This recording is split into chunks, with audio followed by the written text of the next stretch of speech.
Welcome into the Blurred Wire. I've been doing like a string of like short little reviews on different projects because they all kind of came out around this time, and I kind of got a chance to catch up with them on this Juneteenth weekend. So I decided to record all of them and kind of post them all out.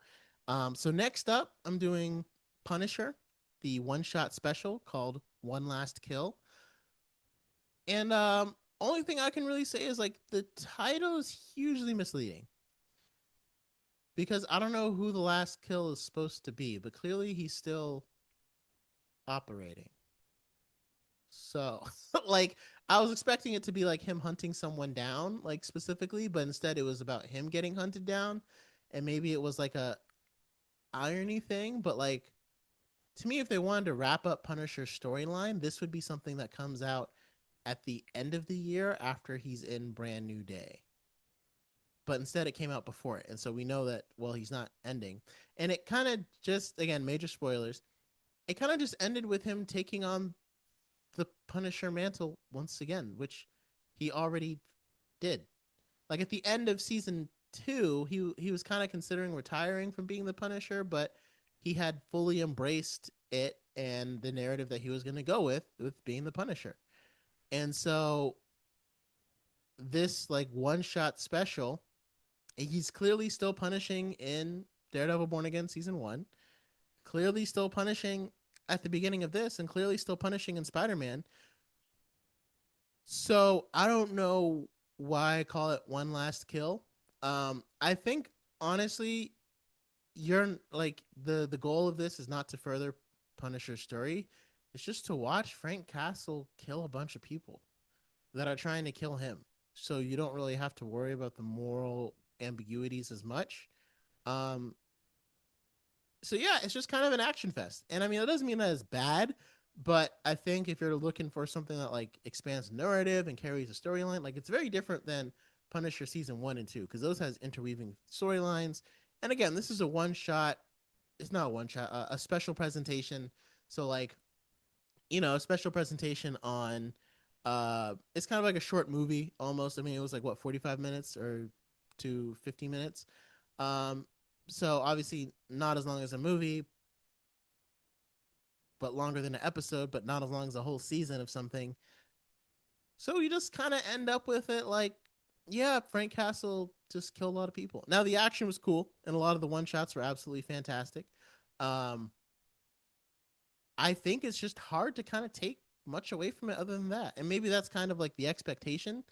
Um, but to me, you have like all these like in the MCU right now. There's a lot of untied threads, and the MCU keeps pushing out more content, and it's like sometimes the content doesn't go anywhere, but like you can at least wrap up the threads. You know what I mean? Like some of the unused or unresolved storylines from even the Netflix series, but even from different TV shows across Marvel. Like there's things that you could tie up, loose ends that you could tie up in even in some of these one shots. And I guess the idea is like, well, you don't need to watch the whole thing in order to watch this special. But I feel like the only people that are going to be watching these specials are people that watch the MCU, like no matter what's out, like me. You know what I mean? So it could wrap up a storyline from a movie or a TV show, but it's like to me, you have so many unresolved storylines. I'd rather see you resolve them than give me like a one shot open and cut storyline that just kind of ends and doesn't really push the narrative along. Um like well, War Machine is still alive right now, but and I guess we don't really know. We haven't seen him since Secret Invasion. But like it could have been cool if they did one where he like takes up the mantle of War Machine, like that Punisher comic run. That could have been interesting. Um, Maybe because Rhodey's. Well, I mean, I guess Rhodey's still. Again, it's hard to know because it's like if Rhodey's legs didn't work, he was still in Infinity War in the suit, but his was it the scroll that was doing all that, or do we just forget about Secret Invasion? Obviously, there's a lot of like untapped things, and so I don't know. I don't know exactly. Maybe Marvel just decides to abandon storylines, but Yeah, I mean, to me, it's an action fest, and it's fine.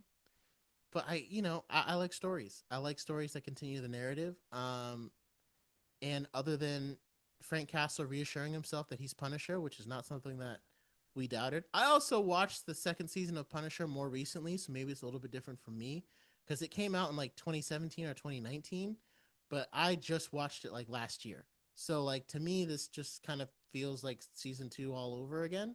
Where at the end he's like, "Yeah, I am Punisher," and it's like you just did that. So it kind of changes it a little bit, but either way, this is the storyline that they chose to go with.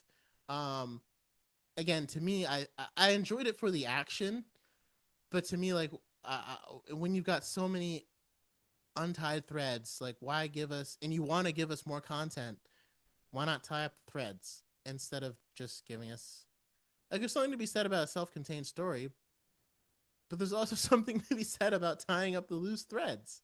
So that way we have a story that's cohesive that we can enjoy when you've because like you were the one that created all the threads in the first place. So I feel like this is more of an indictment of the larger MCU than it is necessarily of this series. But basically, in it, Frank Castle receives visions from an old buddy who passed away in war, and after he killed the members of this crime family, she decides to put a bounty on his head. I don't know why she thought that all these criminals were going to go after him and somehow succeed when he's killed everybody that ever steps in his path. But that's what she believed, and there's never any. And it's also kind of hard because there's never any doubt that he was going to be in danger because we know he's going to be in Brand New Day. So that's almost why I'm like, even if this was done, and even if like because there's no correlation to Brand New Day, I'm like, why not just release it after?